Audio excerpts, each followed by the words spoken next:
Jésus a dit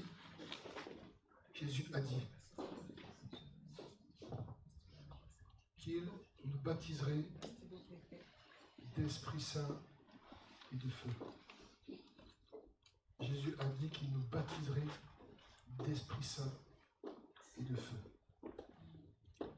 Il a dit également, vous recevrez une puissance, celle du Saint-Esprit survenant sur vous, et vous serez mes témoins. J'aimerais que tu dises à ton voisin ce matin, celui qui est en toi est plus puissant que celui qui est dans ce monde. Allez Sylvie, à ton voisin. Vas-y Joshua, à ta voisine. Celui qui est en toi est plus puissant que celui qui est dans ce monde. Ça veut dire que Jésus est monté sur la croix pour mourir, ressusciter et envoyer l'Esprit Saint à la Pentecôte pour que tu ne sois plus jamais faible. Oh. La puissance de Dieu est en toi. Pourquoi tu t'en prives? Pourquoi tu raisonnes? La puissance de Dieu est en toi. Dieu vit en toi par l'Esprit Saint. L'Esprit Saint est en toi. Il est sur toi. Et il veut te renouveler dans tes forces. Mais la question est, c'est ce que tu désires. Et est-ce que tu veux marcher dans ce que Dieu veut? Tout le monde dit oui, intellectuellement. Mais pour cela, tu es appelé, je suis appelé à développer, à libérer la foi. Vous recevrez une puissance survenant sur vous et vous serez mes témoins. C'est-à-dire que ce n'est pas des témoins qui sont faibles. Ce n'est pas des témoins qui sont timides. Ce n'est pas des témoins qui sont remplis de fardeaux, de soucis. Tout le monde a des fardeaux, tout le monde a des soucis, tout le monde a des problèmes parfois pour parler. Mais il a dit, vous recevrez une puissance. Et c'est-à-dire, quand vous regardez dans les Actes aux Apôtres, il y a un rafraîchissement dans l'Esprit Saint qui est continu. Mais les apôtres et les disciples se sont laissés renouveler. Vous savez, la vie est longue. Il y a des étapes, des hauts et des bas. Mais Dieu désire te remplir, plutôt te renouveler dans l'Esprit Saint. Te donner cette puissance, afin que tu libères l'autorité de Christ et que tu marches sur toute la puissance de l'ennemi. Il a dit, tous ceux qui auront cru en mon nom, tous ceux qui auront cru, la foi, tous ceux qui ont décidé de lui faire confiance, pas seulement un jour, mais tous les jours, dès le lever du matin jusqu'à son coucher.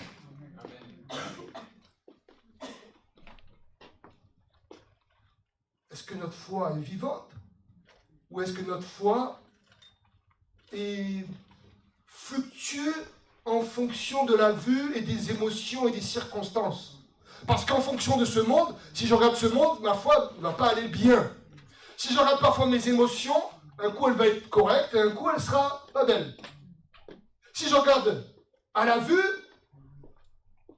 je vois ce monde en train de chuter. Je vois ce monde en train de dépérir. Je vois les choses évoluer. Je n'ai pas envie d'avoir le moral. Mais Jésus a dit qu'il serait tous les jours présent avec moi parce que l'Esprit Saint vit en moi. Je crois que Dieu veut parler à plusieurs ce matin. Il veut parler à plusieurs ce matin. Il veut parler à plusieurs. Il veut nous parler. Il veut nous réveiller. Il veut nous mettre à part. Il veut faire de grandes choses dans nos vies. Il veut faire de grandes choses dans cette communauté. Mais le Seigneur attend des hommes et des femmes qui disent, oui, me voici. Des hommes et des femmes qui sont prêts à tout lâcher, tout abandonner, pas simplement un jour, mais tous les jours. Celui qui veut prendre, qui veut marcher à ma suite, prenne sa croix chaque jour. Des hommes et des femmes qui décident de marcher selon la parole. Des hommes et des femmes qui décident de marcher, de chercher la marche dans l'Esprit Saint. Dans l'évangile de Luc, au chapitre 6, Jésus va parler sur le sermon sur la montagne. Il va dire heureux, qui veut dire béni, heureux, heureux, heureux, heureux. Ici, des tas de choses, et à la fin, il va arriver dans la moitié de ce sermon, il va parler de l'amour. Si vous aimez, donc verset 32, Luc chapitre 6, verset 32, si vous aimez ceux qui vous aiment, quel gré vous en sera-t-on? Les pécheurs aussi aiment ceux qui les aiment.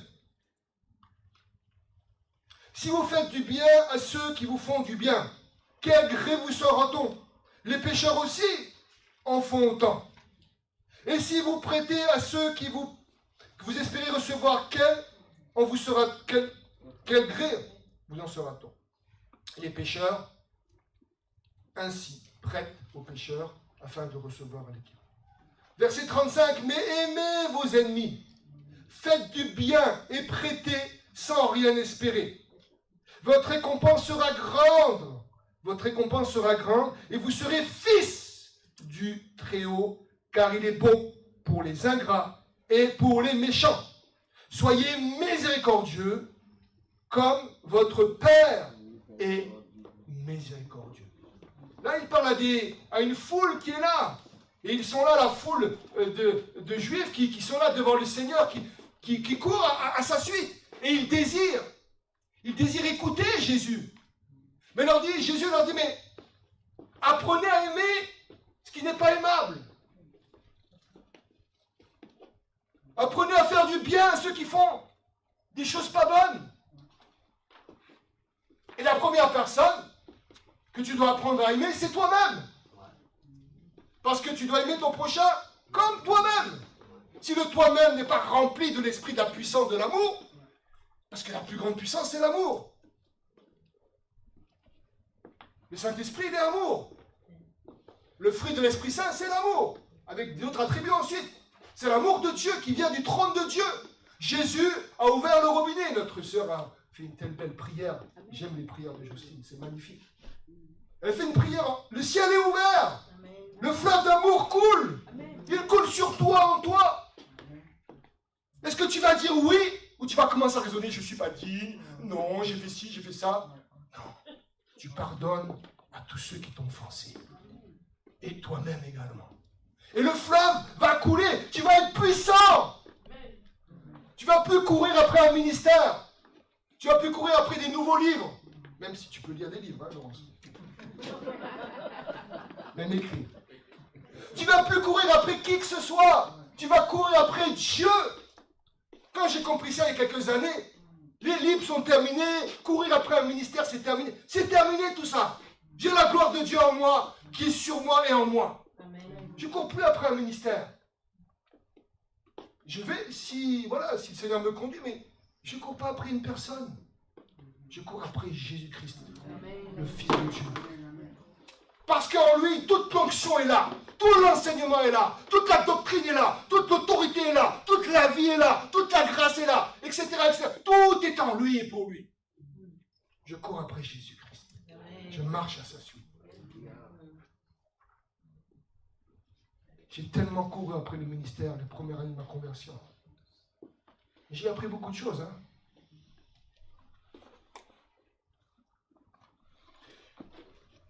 Jésus dira, un peu plus loin, au verset 46.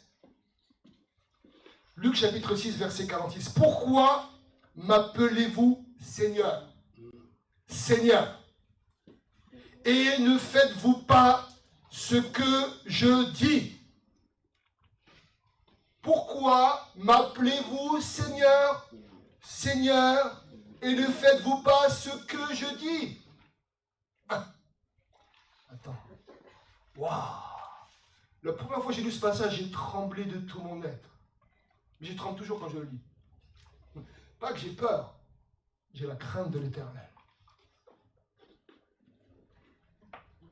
Tout homme qui vient à moi entend mes paroles et qui les met en pratique, je vous montrerai à qui il est semblable.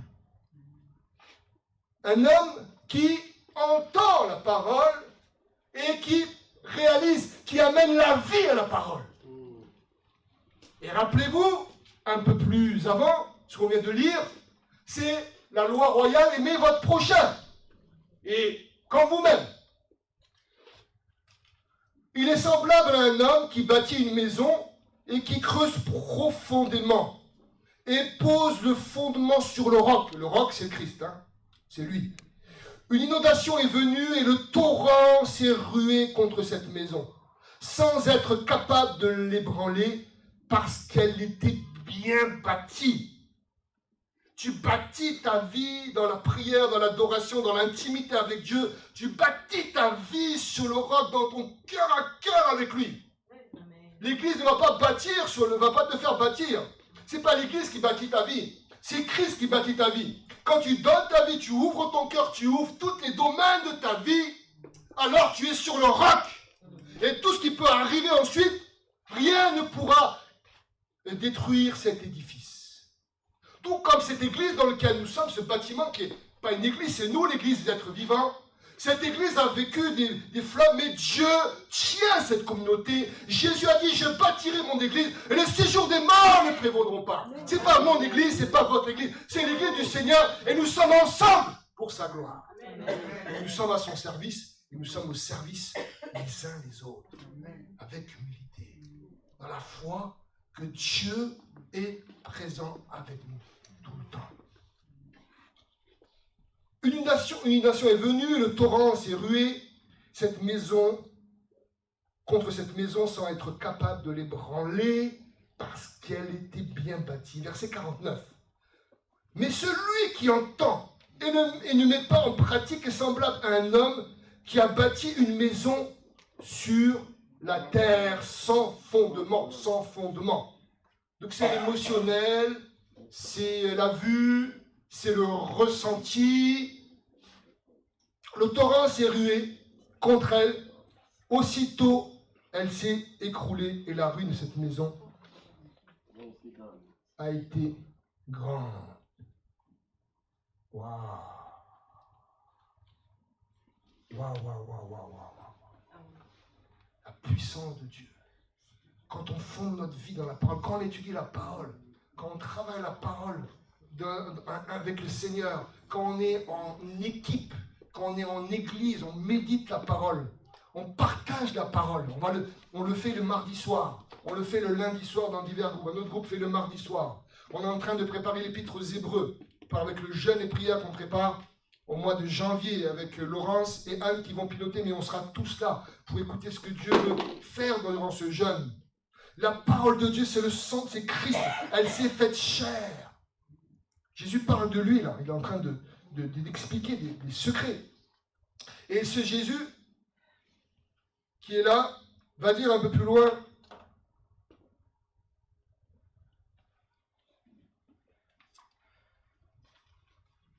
des choses incroyables sur la foi.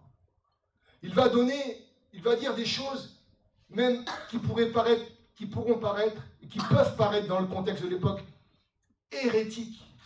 Il va parler d'un homme qui est un Romain, qui a plus de 100 personnes, un centenier romain, un chef romain, si vous voulez, un chef de guerre, un chef d'armée, de régiment. Et Jésus va dire une chose qui est incroyable. Ce Romain avait un serviteur qui était malade, et ce centenier, qui aimait beaucoup les Juifs, qui faisait beaucoup de bien aux Juifs de l'époque, ne se trouve pas digne. Et il envoie quelqu'un, il envoie une personne, un groupe de personnes, pour pouvoir... Les bouchons sont... C'est eux, donc... Maintenant, demain, on ne peut plus, demain. Voilà. Excusez-moi, hein, c'est énorme.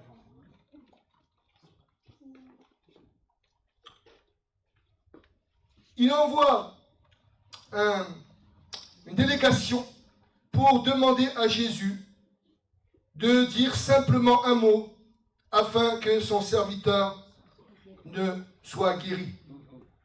Il dit au verset 6, dans Luc chapitre 7, verset 6, il dit « Je ne mérite pas que tu entres sous mon toit. » Donc il lui dit dis un mot et mon serviteur sera guéri. Un mot.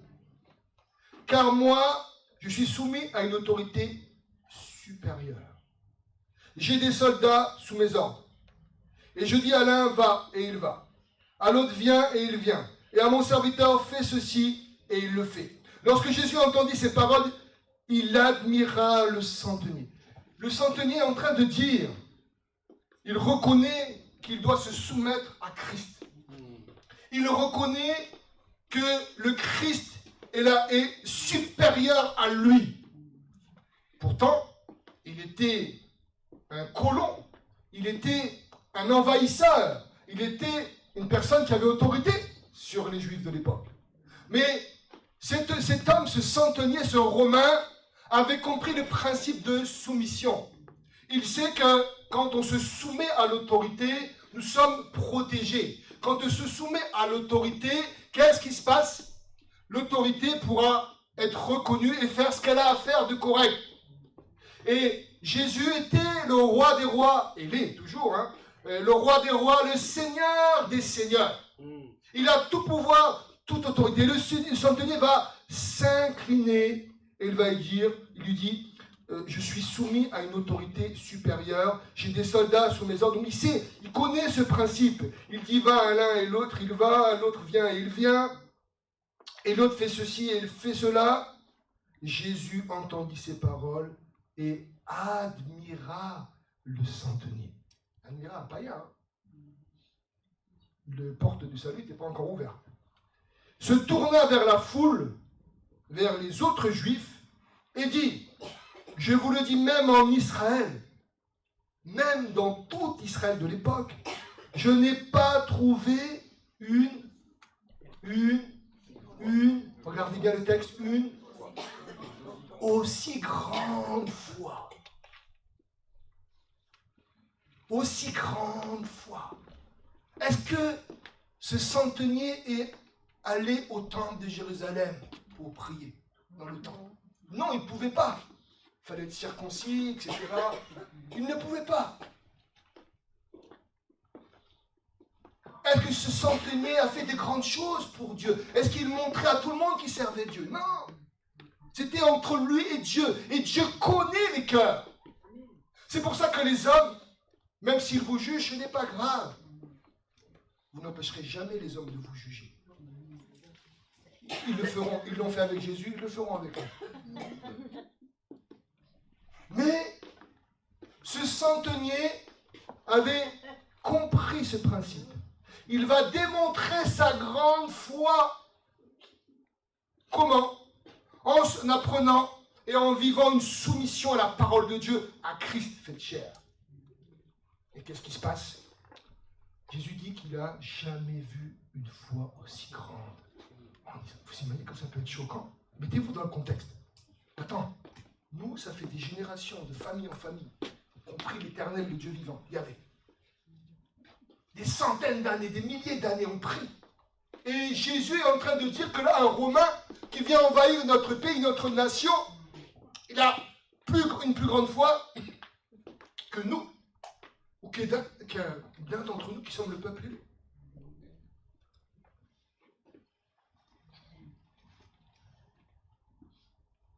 Moi, je ne veux pas passer à côté de la parole de Dieu. Je ne veux pas passer à côté du plan de Dieu pour ma vie. Si Dieu veut changer les choses dans ma vie, s'il veut changer ma vision, s'il veut changer mon cœur, s'il veut changer, bouleverser des choses dans ma destinée, il est le bienvenu. Mais je prie simplement que mon cœur soit humble, que ma vie soit humble, pour ne pas bloquer le plan de Dieu dans ma vie.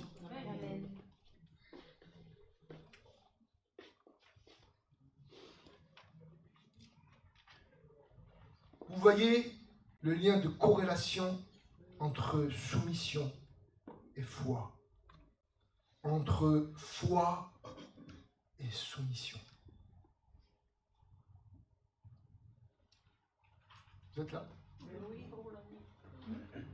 Et là, on ne parle pas simplement dans le domaine de l'Église, on parle dans le domaine de la vie de tous les jours. Au travail, Dans tout. Pas sur la route. Pas sur l'autoroute. Dans tous les domaines. Le degré de soumission. Dans nos relations.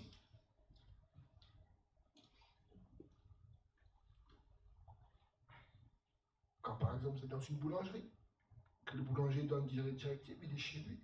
Nous sommes soumis à notre boulanger. Je prends l'exemple des Antilles, quand j'étais en Guadeloupe. Le samedi matin, c'était le grand ménage. Le ménage durait dans tous les bâtiments pendant au moins 4 heures. Une équipe, c'était incroyable. Et il avait un grand taux, tout le bâtiment, tout. Et un jour, j'avais oublié un papier. Un samedi matin, j'ai oublié un papier dans un meuble au fond de l'assemblée. Donc je devais le récupérer pour travailler. Et l'équipe avait terminé la tâche. Et donc s'imposait de ne pas marcher dans le local qui était mouillé pour ne pas faire de traces. Et moi j'arrive pour récupérer, et je vois que c'est mouillé, je vois le sol mouillé, et je me suis arrêté. Et un frère me dit, mais tu peux aller, pasteur? Je dis non. C'est parce que je suis le pasteur que je peux faire des traces. Vous êtes en train d'attendre que ça sèche pour ne pas faire de traces. Et moi, parce que je suis le pasteur, j'aurais le droit de passer pour faire des traces. Non, je dis, moi, je respecte votre travail. Je suis soumis à votre travail. Je suis soumis à votre cadre. Je dois vous montrer l'exemple. Je ne peux pas faire ça.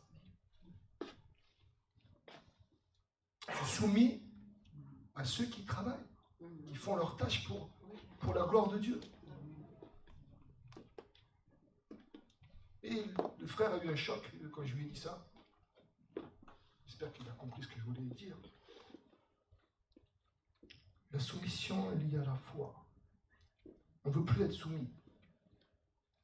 On regardait un reportage avec Lia, avec mon épouse, là, qui est passé quelques jours.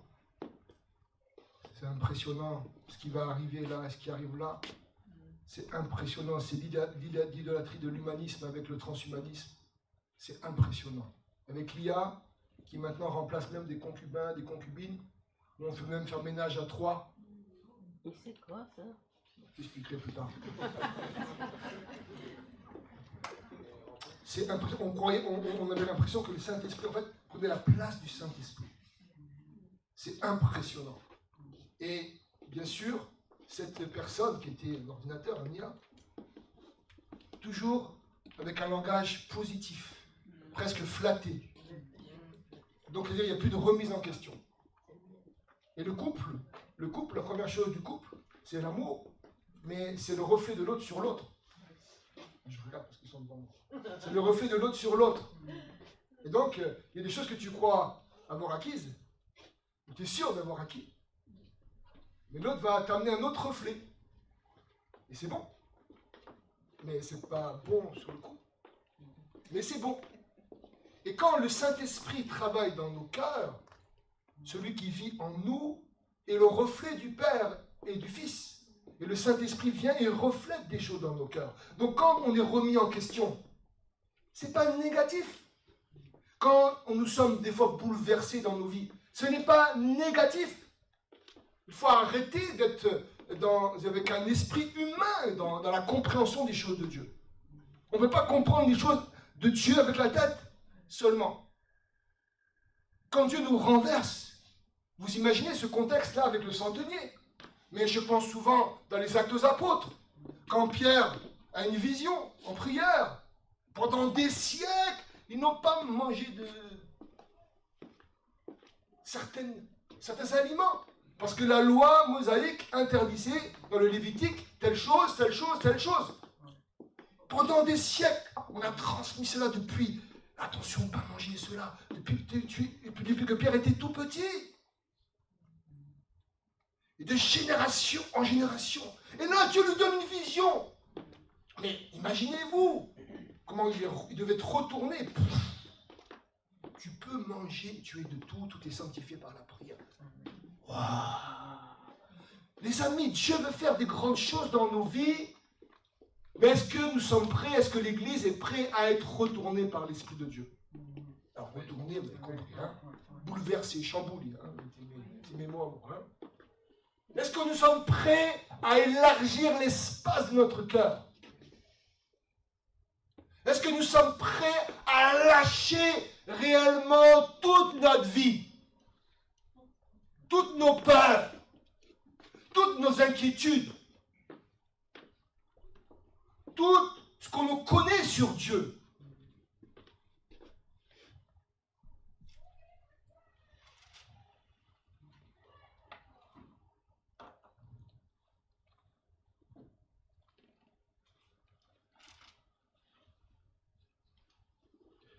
Jésus parlera un peu plus loin de notre ami Jean-Baptiste.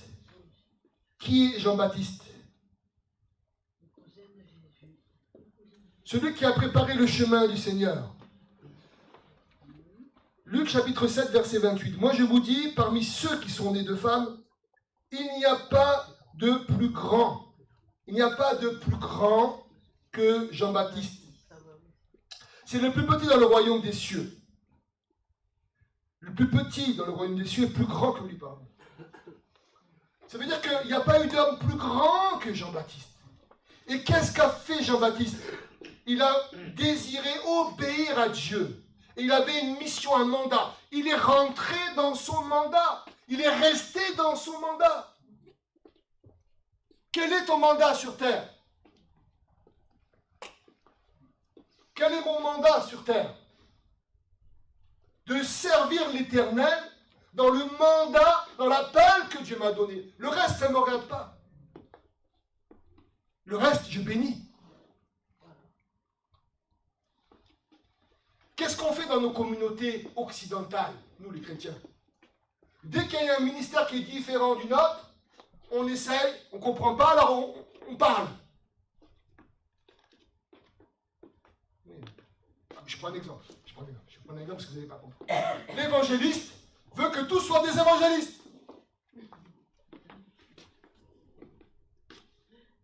Le docteur de la loi, l'enseignant, veut que tous soient des enseignants.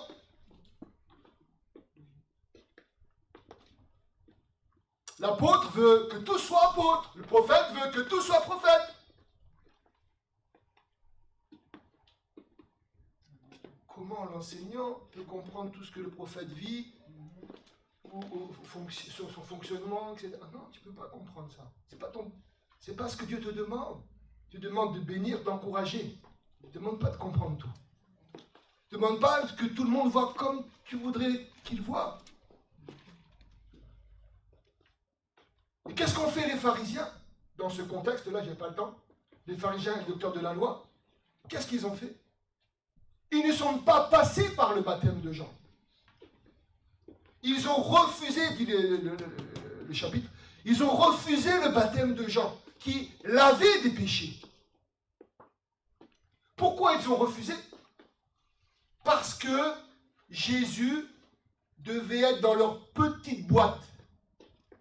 Parce que Dieu était en boîte. Et personne ne met Dieu en conserve.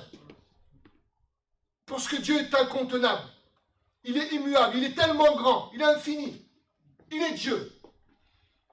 Et ils sont passés à côté, et même la Bible dit, Jésus dit, ils ont été rejetés du plan de Dieu.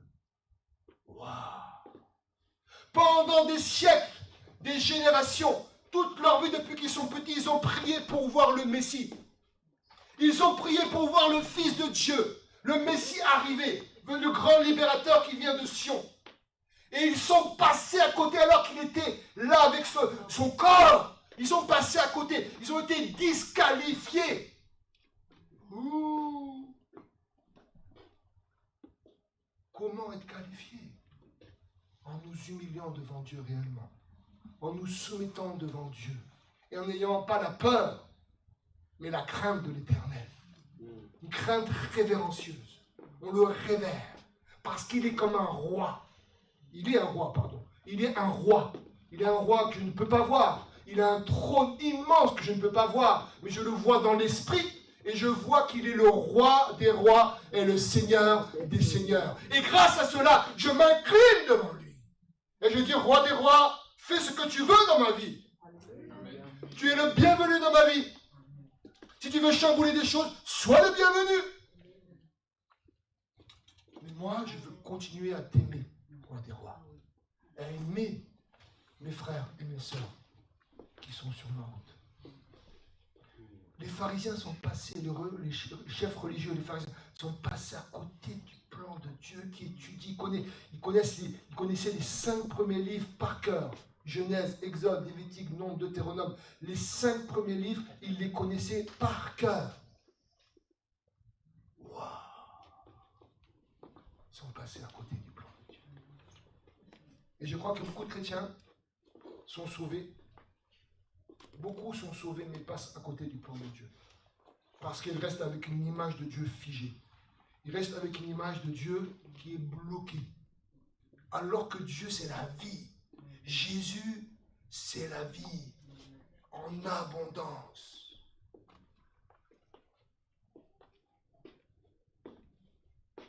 Alors pourquoi le robinet ne coule pas? Pourquoi il y a du goutte à goutte? Pourquoi? Jacques, chapitre 4, verset 7, si tu peux afficher, s'il te plaît, Awan.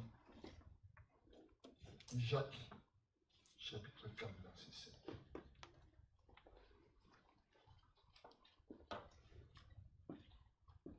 Soumettez-vous donc à Dieu.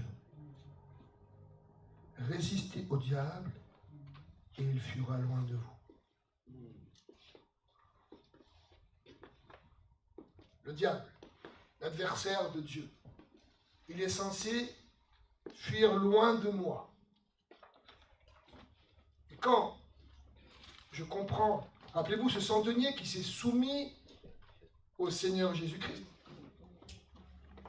Rappelez-vous la foule qui s'est soumise au baptême de Jean. Les pharisiens ont manipulé les chefs de religieux qui voulaient mettre Dieu en boîte, ont manipulé la foule qui avait pris le baptême de Jean, qui était prêt à recevoir le Messie. Ils l'ont manipulé pour le faire chanter la crucifixion de Jésus. Les manipulateurs. L'esprit religieux est un esprit manipulateur, un esprit mensonger, un esprit qui veut garder le contrôle. Et il est prêt à intimider, il est prêt à calomnier. C'est l'esprit religieux tout ça. Et il est parfois dans nos communautés. Pas ici, parce qu'ici, c'est une église magnifique. La plus belle église de toute la terre. Il n'est pas ici. L'esprit religieux, il est chez tout le monde, il est en moi également. Et il doit être arraché tous les jours. On arrache. Vous avez déjà eu un jardin? Hein? Charlie? Quand tu attends plusieurs mois avant de couper l'herbe, après c'est compliqué. Hein? Il faut me le faire tous les jours. Tous les jours.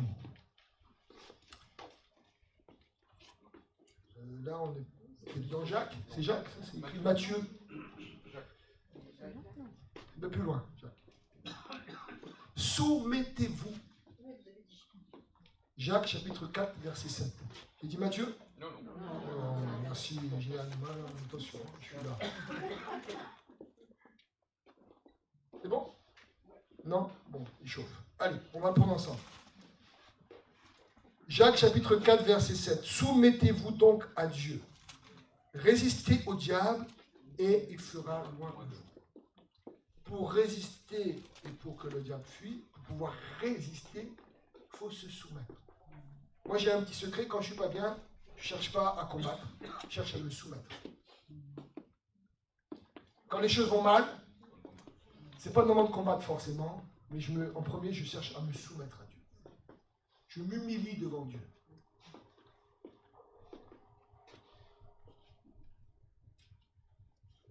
Dieu aime un peuple qui s'humilie devant lui. Pas l'humiliation, comme les hommes auraient pu tendance à nous enseigner, mais l'humilité. Notre Père aime quand ses enfants s'humilient. Tu aimes quand un enfant vient vers toi, un petit enfant, et te dit « Ah, mamie, s'il te plaît, tu pourrais me donner un petit jus ?» Il s'humilie devant toi pour te demander un verre.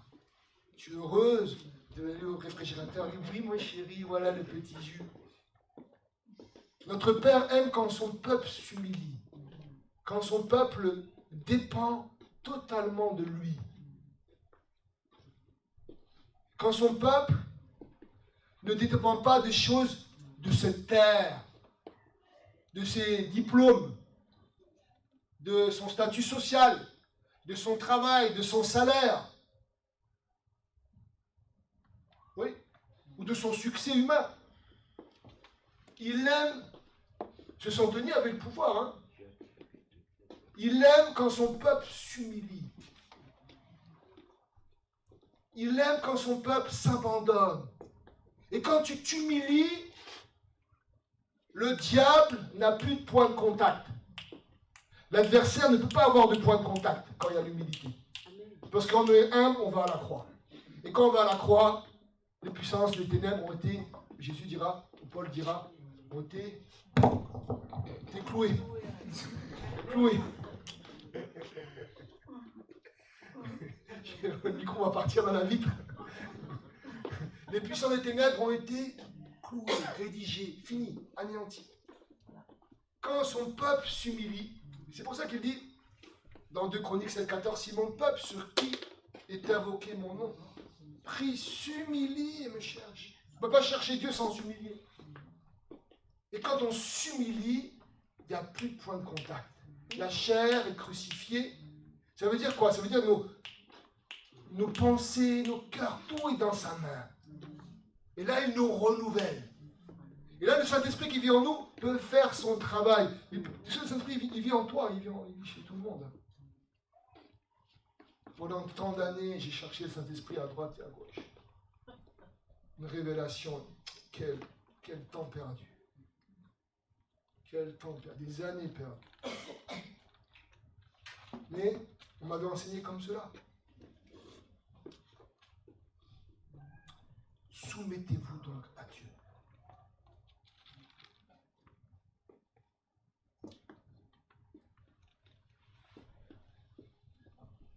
Prenez le temps, quand vous n'êtes pas bien, de dire merci à Dieu pour l'eau, l'électricité, le chauffage, les vêtements, les lunettes, la santé, une belle couleur de cheveux. Dire merci à Dieu pour votre travail, vos revenus. Merci à Dieu parce que vous avez à manger chaque jour. Il a dit que le juste ne mendira pas son pain. Quand tu commences à remercier Dieu avec des choses, pour les belles chaussures, les chaussettes, quand tu t'humilies devant Dieu, c'est un privilège pour notre Père que d'entendre le cœur de ses enfants. C'est un privilège pour lui. Il aime ça. Il est heureux. Il connaît déjà tes besoins, mais il est heureux de les entendre.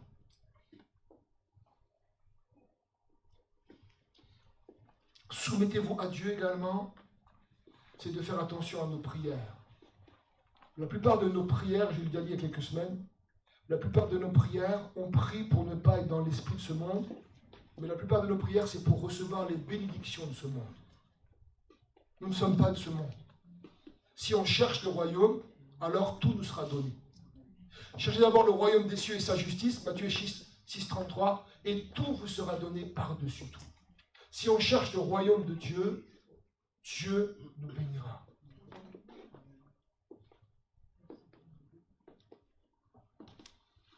Il y avait ici, il y a environ 3 ans, il y avait un besoin à presque 4 chiffres ou 5 chiffres pour terminer l'année ici. Là, ici. Et j'ai prié. Je n'ai pas fait la prière, mais j'ai prié. Et j'ai dit, Seigneur, s'il n'y a pas, il restait même pas 1 mois et demi, s'il n'y a pas l'argent ici, là, je ne suis plus légitime.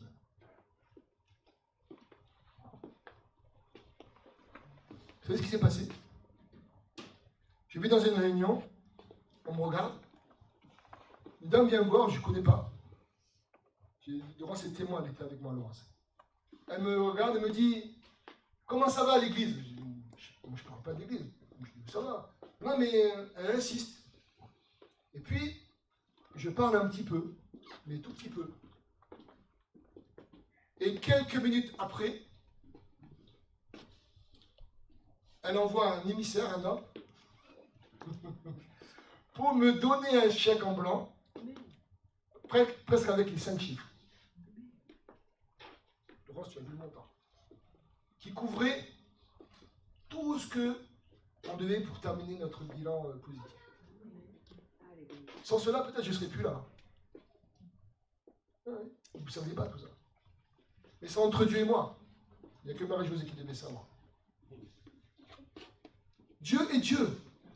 Quand on s'humilie devant sa main, devant sa puissante main, et on a terminé l'année bien. Mais j'ai dit, je veux être légitime. C'est pas par rapport à vous, hein. C'est par rapport à lui. Dieu est Dieu.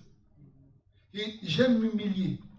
Je m'humilie devant le Seigneur. Le Seigneur, c'est pas mon appel, c'est pas mon ministère. C'est même pas mon église.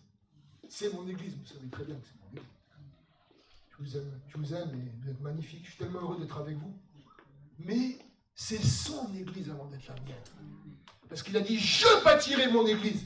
Il n'a pas dit, c'est l'église du pasteur X, pasteur Y, de l'apôtre Y, du prophète Y. C'est son église. À Serre, Lyon Nord.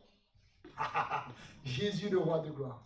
Et il m'a rendu légitime devant le monde invisible. Bien sûr, vous ne savez pas forcément tout. Je ne vous l'ai pas dit. Dieu est Dieu. Amen. Mais quand on lui demande des choses, on s'humilie devant lui pour voir en son temps. Des fois, il pourvoit après même le temps. Il est Dieu. Mais ce n'est pas notre problème, nous, c'est de nous humilier, de lui donner les choses et de lui faire confiance. J'ai l'exemple de ma mère. Je vous l'ai expliqué, ma maman, si elle m'écoute. Qu'elle soit bénie. Les médecins l'ont condamnée. Elle avait des tumeurs de haut jusqu'en bas. Ils l'ont condamnée. Non seulement ils n'ont pas réussi au début, les premiers traitements, les 5 premiers ne marchaient pas. Au bout d'un moment, ils ont réussi. Il a réussi. Ils ont réussi avec lui. Même à la fin, ils lui ont dit, comme ils ont vu que ça s'améliorait, ils disent, oui, mais même vous avez encore des tumeurs, vous aurez des traitements à vie. Ils lui ont dit ça, on ne pourra jamais enlever tout. Et aujourd'hui, depuis plus d'1 an et demi, ils ont dit, il n'y a plus rien là, en rémission. Il n'y a plus rien. Les médecins l'avaient condamné, Marie-Jo, elle connaît toute l'histoire dans les détails. Dieu est Dieu. On a commencé à faire marcher par la foi. Dieu est Dieu. Mais la bataille était dure. La bataille n'était pas facile, hein. Quand elle pesait 40 kilos, comme une crevette, c'était une longue bataille. C'était une longue bataille. Même des fois des choses difficiles. Même à la fin, l'adversaire ne voulait pas lâcher. C'était un long bataille. On n'a pas dit que la vie serait facile, mais quand on s'humilie devant lui, on s'humilie devant lui, on persévère. La foi, je dis à ma femme hier, c'est une ferme assurance. Ce n'est pas une molle assurance, c'est une ferme assurance. Si c'est une ferme assurance, alors c'est une ferme assurance. Je marche par la foi. Et je ne lâche pas. Foi, ça veut dire fidélité. Fidèle. Je ne lâche pas sa main. Si je ne lâche pas sa main, lui, il est fidèle. Dans le Père des Lumières, il n'y a pas d'ombre de variation dans le Père des Lumières. Il n'y a pas d'ombre de variation. Il ne bouge pas, le Père des Lumières. Il est fidèle. Il est fidèle. Et même si nous demeurons infidèles, il est fidèle. Parce qu'on a fait une alliance avec lui. La foi est une ferme assurance. Si tu vis une maladie, ici, je te le conseille, tu vis une épreuve dans ton corps, qui dure, ne culpabilise pas. Ne dis pas je suis un chrétien de seconde zone, où Dieu est loin, mais simplement persévère dans la foi, dans l'amour. Suis bien les traitements, mais laisse Dieu faire, laisse-toi aimer par Dieu. J'ai des amis dans la foi, dans le ministère qui sont malades et ils culpabilisent. Le combat est là, il faut le mener. On le mène. Dieu a promis de nous sauver. Il a dit, il envoya sa parole et il les guérit. Comment? Quand? C'est pas notre histoire. C'est pas facile. La vie n'est pas facile, mais si on persévère, on est sûr que le diable fuira loin de nous. Dieu cherche un peuple de guerriers dans l'humilité. Quand je viens ici, je me mets à votre service. Quand je suis avec vous, je suis à votre service. Je ne suis pas là pour régner. Je suis là pour mettre à votre service. Quand on est les uns envers les autres, on se met au service des autres. Avec cet esprit, dans l'esprit du royaume de Dieu, pour honorer l'autre. Alors des fois, on est maladroit, mais on avance. C'est pas grave, on se demande pardon, on avance. Mais l'esprit du service. On va prendre la Sainte Seine dans quelques minutes. Si vous avez des choses à régler, réglez-les les uns avec les autres. Prenez le temps. On est une maison, une famille. On prend le temps. Ce qui bloque le Saint-Esprit, c'est également le manque de pardon. Le non-pardon. Ou d'avoir de ressenti envers quelqu'un. D'avoir une rancune avec quelqu'un. C'est de libérer les hommes et les femmes. Je vais m'arrêter là pour ce matin, donc c'était plutôt une exhortation qu'un message. Humiliez-vous sous la puissance, mais lâchez votre vie, les amis. Je ne veux pas passer, nous ne voulons pas passer à côté de ce que Dieu veut faire. Dieu a fait des grandes choses dans nos vies. C'est que le début. C'est que le début. Amen, Marie-Jo. C'est que le début. Dieu veut faire des grandes choses. Il attend un peuple qui lui ouvre son cœur. Élargis l'espace de t'attendre. Élargis. Élargis l'espace de t'attendre. Oui. Élargis l'espace de t'attendre.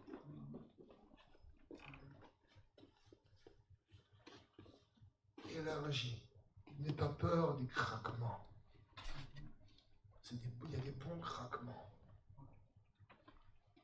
Les épreuves de la vie t'amènent au pied du roi de gloire. Et Satan veut te dire, regarde, il n'y a que toi qui vis cela. Personne n'a vu d'épreuve aussi grande que la tienne. C'est la plus grande de toutes les épreuves. Dieu ne t'aime pas. Dieu bénit les autres, mais pas toi. Non, les épreuves de ta vie t'amènent à sa gloire. Amen. Si tu dis oui dans l'humilité. Les combats de ta vie t'amènent à sa gloire. Je termine par un témoignage. Non, je termine. Témoignage d'un pasteur.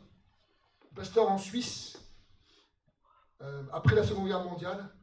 Ce pasteur suisse qui sert le Seigneur fidèlement, un pentecôtiste rempli du Saint-Esprit. Formidable. Il a un enfant. Et l'enfant naît sourd. Sourd. Totalement sourd. Et donc lui, il pleurait avec sa femme, il priait, il dit, mais pourquoi notre enfant est sourd? On te sert, etc. On fait tout ce qu'on a à faire, mais pourquoi notre enfant est sourd? Il priait, il pleurait devant Dieu, il pleurait, il pleurait, il pleurait. Et plusieurs, quelques-uns, mais plusieurs chrétiens sont venus frapper à sa porte. Pasteur, vous avez péché contre Dieu, il faut vous repentir, c'est pour ça que votre enfant est sourd. Et lui pleurait, pleurait, pleurait, pleurait, pleurait. Jusqu'au jour où le Seigneur lui a dit, n'ouvre plus la porte à ces gens, fais-les partir. N'écoute plus ce qu'ils te disent.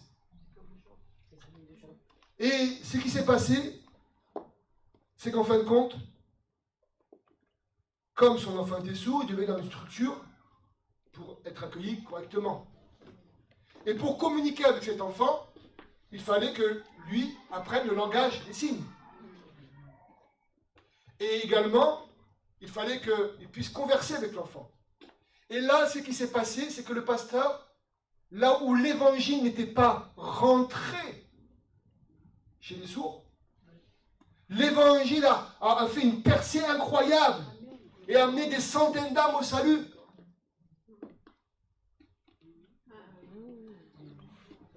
Comme l'Esprit Saint soufflait sur plusieurs dans les églises et que cet esprit n'était pas entendu, Dieu a permis cela pour envoyer. Et l'enfant est devenu également un évangéliste parmi les sourds. Je passe l'histoire. Tout ça pour vous dire qu'un drame humain, aux yeux humains, c'est dramatique. Ce drame a servi pour la gloire de Dieu et a sauvé des âmes. Tout ça pour vous dire, laissez Dieu au contrôle de votre vie. Dieu n'est pas un père fouettard. Dieu est amour. Notre seul travail, c'est de vérifier à ce qu'on est bien pardonné à tout le monde. Qu'on s'est bien pardonné également à nous-mêmes. Qu'on ait lâché tous les jours, tous les fardeaux, les soucis. Quand on a fait tout cela, on s'humilie devant Dieu. Dieu est amour. Il est libre en nous après. Et il peut faire ce qu'il a à faire. Il peut guérir, restaurer, fortifier, envoyer. Il peut faire ce qu'il a à faire. Et tu peux expérimenter après ce que Dieu veut que tu expérimentes, l'amour et la sécurité intérieure. Mes amis, je termine par cela. Ce que j'ai dit au début, tu as reçu une puissance. Arrête de prier pour demander la puissance. Libère la puissance en toi. Vous recevrez une puissance, celle du Saint-Esprit survenant sur vous. Elle est déjà en vous. Le Saint-Esprit vit déjà en toi. Alors que le fleuve coule. Que le fleuve coule. Non, c'est pas rigolo. C'est très sérieux. Les amis, que le fleuve coule.